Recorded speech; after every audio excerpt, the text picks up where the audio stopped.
안녕하세요. 40대 초반에 결혼 13년 차인 여자입니다. 살다 무교에 오로지 믿을 것이라곤 세상에 저 하나밖에 없다고 살아온 제가 아주 신철규명하게 하늘의 뜻을 따르기로 한 정말 머선이루고 싶은 일을 사연으로 적어 보냅니다. 글이 부족해 보여도 재미있게 읽어주시면 감사하겠습니다. 저는 결혼하고 13년 동안 시어머니의 사랑을 제대로 받아본 적이 단 한 번도 없었습니다. 피 한 방울 안 섞인 시어머니하고 정말 세상 하나밖에 없는 딸과 모녀 사이로 돈독하게 지내는 것도 웃기겠지만 적어도 남이니까 남한테 미움받는 거 싫기는 다들 매한가지일 거라고 생각을 합니다. 그래도 이왕이면 똑같은 인사를 건네더라도 둘이서 같이 고맙다고 주고받을 수 있거나 혹은 서로 마주하는 자리가 있더라도 서로 한 번씩 하나라도 챙겨주면서 각자가 적어도 관심을 받거나 보살핌 혹은 애정을 받고 있다고 느낄 수라도 있으면 좋겠는 마음이죠. 이왕이면 중간에서 남편이 난처해야 하는 일이 없도록 시어머니랑 며느리가 둘이서 꿍짝이 잘 맞아 알아서 놀아주면 더없이 좋겠고 말입니다. 하지만 저의 경우는 어째 10년이 넘는 그 시간 동안 시어머니랑 그 흔한 고부간의 정조차도 들어본 적이 없었습니다. 일방적으로 저를 싫어해오신 저희 시어머니의 전적인 책임이었습니다. 처음 결혼하던 때 남편이 저한테 프로포즈를 어떻게 했냐면요. 내가 집을 해올 테니 넌 몸만 와라 하면서 참 박력 있게도 결혼하자는 소리를 했습니다. 저희가 연애만 거의 5년 정도 했었고 찐사랑이라고 이미 충분히 느낄 대로 느낀 때였지만 제가 경제적으로 그리 넉넉하지 못한 친정을 두고 있는 터라 쉽사리 결혼에 대한 얘기를 꺼내지 못한 상태였어요. 결혼을 하게 되면 적어도 신부가 예단이라든지 어른들 선물이라도 뭘 하나 사드려야 하는데 정말 당장에 10,000원짜리 가방 안에 사는 것조차도 저에겐 사치스러운 때였습니다. 대학은 어찌저찌 부모님께서 좋은 일 하라고 성공하려고 가진 돈을 다 쏟아부어서 보내주셨던 것이었고 때문에 대학을 다니면서도 온 집안의 생활비가 학비에 다 들어가는 바람에 제가 아르바이트를 하면 그걸 다 엄마한테 보내주던 상황이었고요. 내내 학점 관리를 하고 알바를 하면서 하루하루를 그 흔한 커피 한 잔조차 마시러 카페를 가는 여유를 느껴보지 못한 채 살았습니다. 그래도 대학만 졸업하면 뭔가 내가 꿈꾸는 대로 카페 한번 들어가서 여유롭게 커피 한 잔을 마시는 날이 올 거라고 장담을 하면서 정말 악착같이 일을 악물고 공부하며 돈 벌며 버텼습니다. 남들보다 불쌍하고 거지같이 살았는데 더 치열하게 살았다는 이유만으로 하늘이 도우신 건지 졸업 후 취업은 제대로 성공을 했어요. 은행에 들어가서 남들 돈 모으고 저축하는 거라도 보면서 내 돈 불려보자고 은행에 입사를 했는데 지금은 제가 연봉으로 따져보면 성과급까지 합쳐서 남편보다 정확히 1,000만 원 정도 더 벌고 있는 상태입니다. 돈 10,000원에 벌벌 떠던 제가 지금은 정말 그 시절을 생각해보면 엄청난 발전을 한 상태인 것이죠. 이제는 점심때마다 카페에 들려서 아이스 아메리카노를 직접 사다 마시며 살고 있으니 제 기준에서는 일이 아무리 힘들거나 지치더라도 딱 지금처럼만 쭉 살기를 바라면서 더 욕심을 내거나 더 바랄 것이 하나도 없었답니다.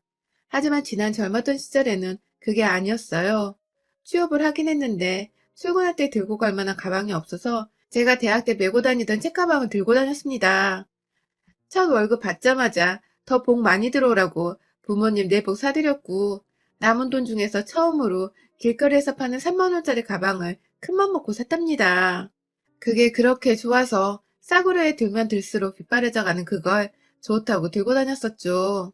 딱 그즘 점차 돈 쓰는 것의 재미와 보람을 알게 되고 돈이 모이는 저축하는 재미도 알게 되면서 여전히 집안이 너무 어려워 모으는 족족 빠져나가는 게 훨 많았지만 그럼에도 이렇게 살다 보면 언젠가 더 큰 꿈을 키워봐도 되지 않을까 싶었던데 남편을 만났어요. 제가 일하는 곳에 고객으로 오던 사람인데 점심때마다 은행에 와서 자기 볼일을 보더니 하루는 제 쪽이 아니라 제 옆 창구로 가야 하는데 저한테 오는 손님과 번호표를 교환하더니 저한테로 오더라고요.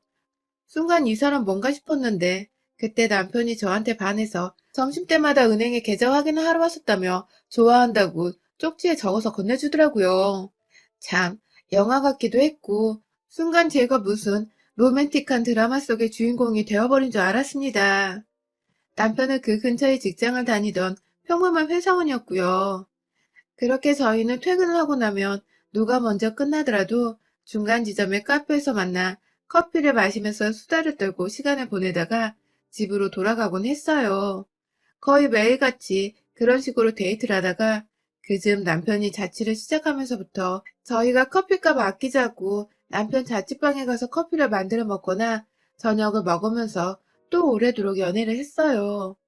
남편과 살면서 계속해서 남편이 좋아져 갔지만 제 살림살이가 그닥 나아지지 않아서 결혼 얘기를 차마 먼저 꺼내보지도 못한 채 거의 우울한 마음으로 서로를 맞이해 가던데 남편은 프로포즈를 했고 빈손으로 와도 제가 좋다고 그만큼 잃고 싶지 않다고 먼저 결혼 얘기를 꺼내준 남편 앞에서 미안하고 고맙다고 펑펑 울면서 프로포즈를 받아들였어요.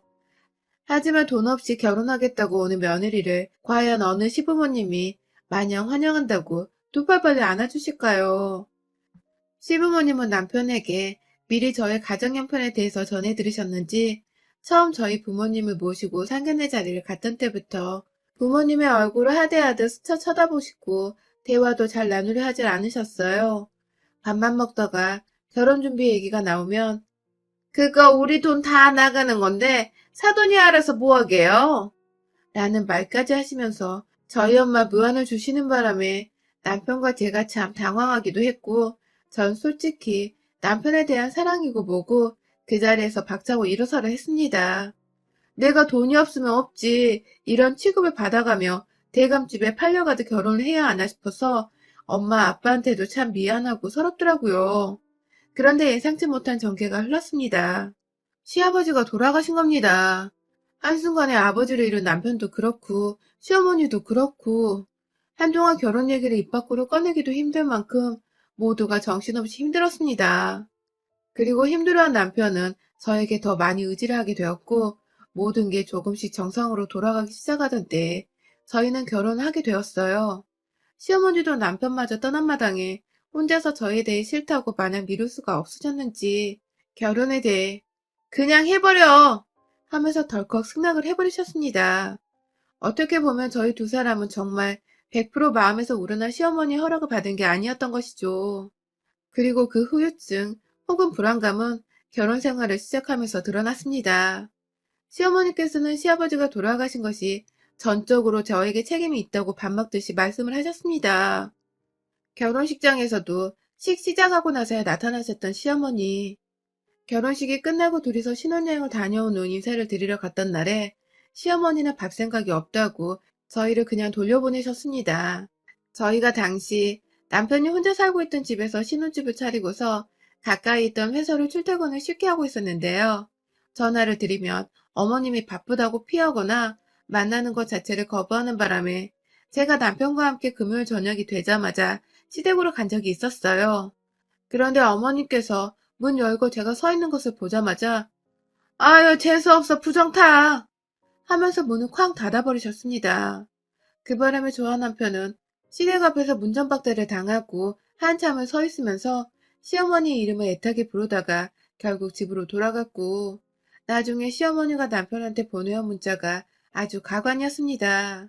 저 하나 때문에 시아버지 돌아가신 것도 모자라 자기까지 죽일 참이냐고 부정탄인가 집 근처에 얼씬도 못하게 하라고 보내셨더라고요. 그 바람에 저는 저대로 이게 왜 나 때문인지 모르겠다고 울다가 남편 돌아가시고 마음에 안 드는 며느리를 들이셔서 마음이 착잡하실 시어머니의 마음이 이해가 안 가는 것도 아니라 혼자 울다가 아주 그냥 혼자 밤을 꼴딱 새워가며 힘들어하다가 출근을 했고 그렇게 그 주를 보냈어요. 이후에 남편과 제가 거의 매주 이틀, 아니 하루하루 찾아가서 시어머니께 무작정 저희와 밥 한 끼 먹어달라고 제가 밥 한 끼라도 지어드릴 수 있게 해달라고 빌면서 겨우 시댁 안에 들어갔고요.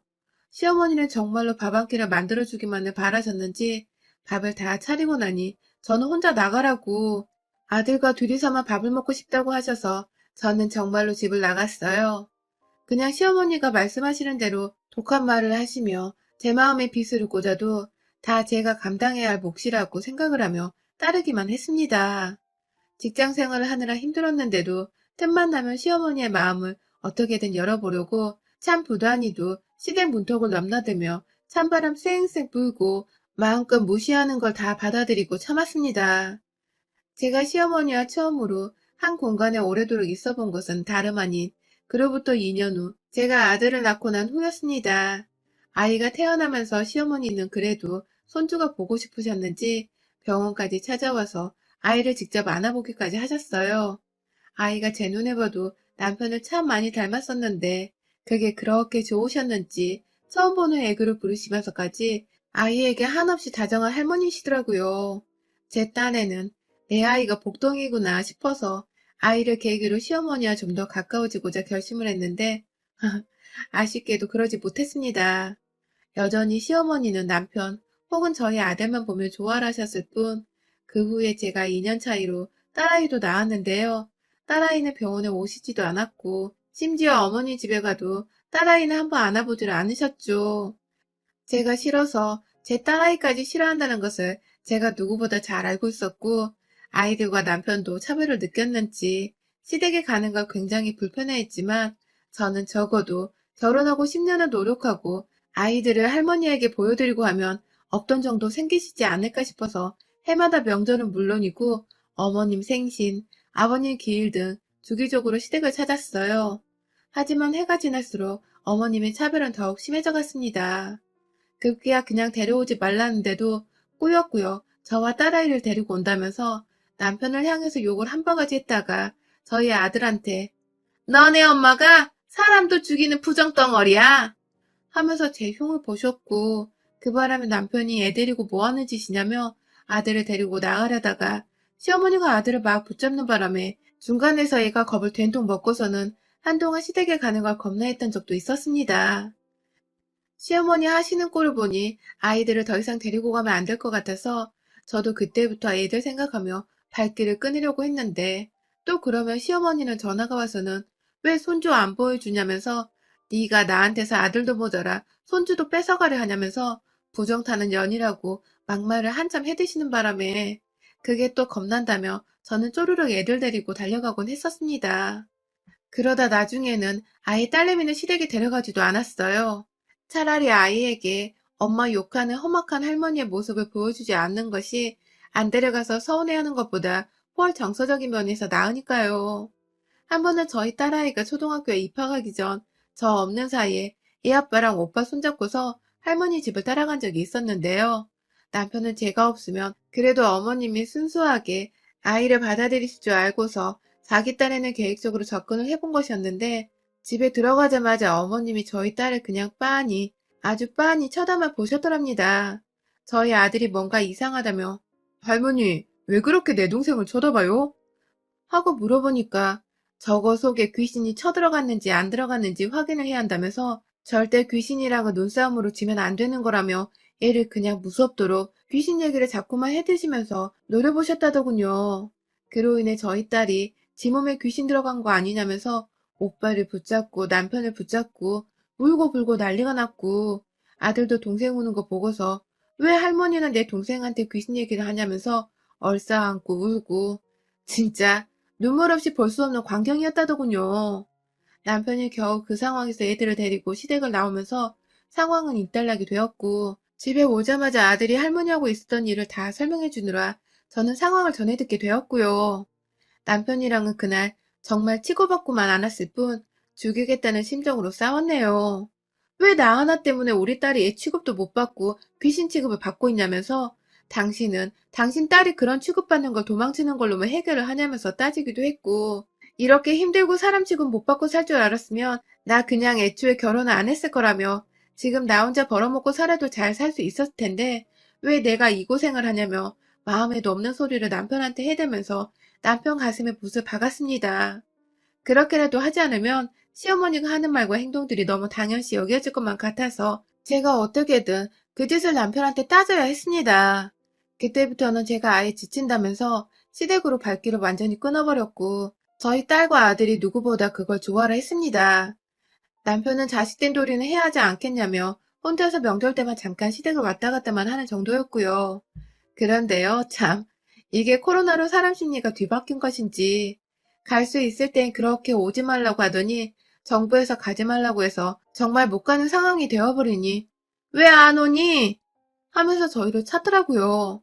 시어머니가 말입니다.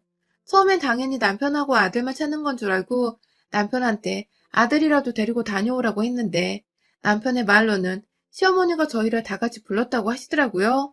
이게 무슨 일인가 싶어서 이제서야 드디어 마음속에 있던 저에 대한 앙금이 풀리셨나 싶어서 정말 너무너무 기쁘고 들떴습니다. 그 오랜 시간에 모진 말을 들어가며 부정타는 취급, 사람 아닌 취급을 당했었는데도 시어머니의 오라는 말 한마디에 모든 앙금이 사르르 녹아버리더군요. 그래서 이번에 시댁에 갔습니다. 같은 서울 땅이라 뭐 어디 이동하고 말 것도 없이 그냥 드라이브 겸 차로 조금 움직이며 금세 도착하는 거리였습니다. 그렇게 도착을 해서 딸아이 손은 일부러 아빠가 잡게 하고 저는 아들 손을 꼭 잡고 넷이서 설렌다며 다 같이 애마냥 좋아라 시댁문을 열고 들어가는데 전 분명히 봤어요. 시어머니가 남편 손에 잡힌 딸내미를 보더니 표정이 똥 씹은 것 마냥 뚱해져서는 급기야 너 왜 애를 데려? 라고 말씀을 하시다가 뒤에서 나타난 저를 보더니 까고 있던 귤껍질을 저희 쪽으로 던지시면서 나가 부정타 이것들아! 황 무당이라도 불러서 구판이라도 해야 저것들이 안 오지! 하며 소리를 지르신 겁니다. 급기야 어머님은 제 속에서 낳은 딸내미가 이미 집안에 들어와 있자 그게 불결하다면서 부엌에서 소금 한 바가지를 퍼다가 그 어린애 몸으로 쫙쫙 뿌려버리셨습니다. 순식간에 애는 울고 아들도 울고 남편은 딸내미한테 소금을 뿌렸다며 시어머니를 향해 달려들고 저는 애들 껴안고 데리고 나오고 말도 못해요. 다시 글로 그 상황을 적으려니 심장이 후달려서 눈앞이 깜깜하네요. 집으로 돌아가는 길 내내 저희 딸아이는 엄마 품에 꼭 안겨서는 자기가 뭐 잘못했냐고 할머니는 왜 자기를 싫어하냐며 물어보는데 제가 눈물이 다 나더라고요. 애 앞에서 웬만하면 강해 보이려고 안 울려고 했는데 딸아이 말 한마디에 그냥 눈물이 쪼르륵 쏟아져 내렸습니다. 그리고 이내 시어머니의 정도로 넘은 행실에 열이 받아 제정신으로 살 수가 없었던 저희 심리 상태도 충분히 이해해 주실 거라 믿습니다. 저는 도저히 당하고만 있을 수 없었습니다. 자꾸만 제가 시아버지를 돌아가시게 했다면서 집안에 불운한 기운을 들여왔다고 잴 수가 없다 하시는데 시아버지 심장마비로 돌아가신 게 어떻게 제 잘못이냐고요.